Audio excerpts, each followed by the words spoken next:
La Secotech Bongo série S Max Infinity, une trottinette électrique avec une puissance maximale de 750 watts, une autonomie théorique de 30 km, des roues de 10 pouces avec des pneus tubeless. On a 4 modes de conduite, piéton, éco, confort et sport pour une vitesse maximale de 25 km/h.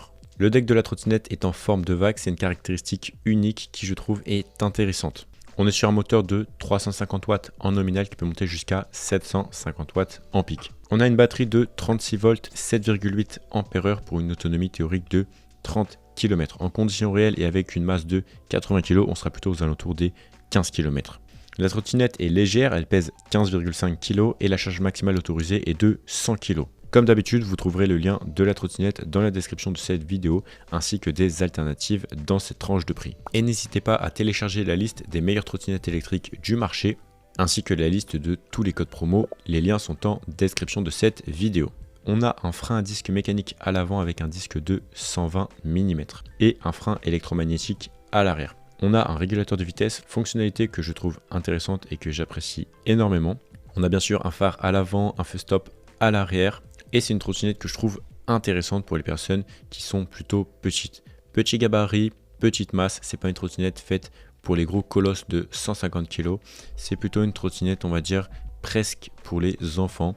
On va dire maximum 1m75. Et pour prendre du plaisir avec cette trottinette électrique, il ne faut pas peser plus de 75 kg. Avec mes 80 kg et quelques, j'ai réussi à me balader, j'ai réussi à prendre des côtes, des montées, des descentes, à freiner de façon efficace. Mais disons qu'il n'y avait pas énormément de marge, pas énormément d'accélération non plus. Donc pour vraiment avoir de la marge et prendre du plaisir, je conseille d'acheter cette trottinette électrique uniquement si vous faites moins de 75 kg.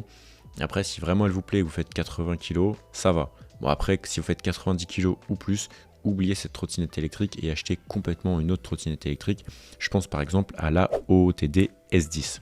Ou carrément sur une version bimoteur comme la Kukirin G2 Master que j'ai bien sûr testé sur la chaîne YouTube. Cette trottinette, elle est intéressante avec son deck courbé, ça permet de placer ses pieds de façon assez originale et franchement je trouve que ça apporte une petite plus-value.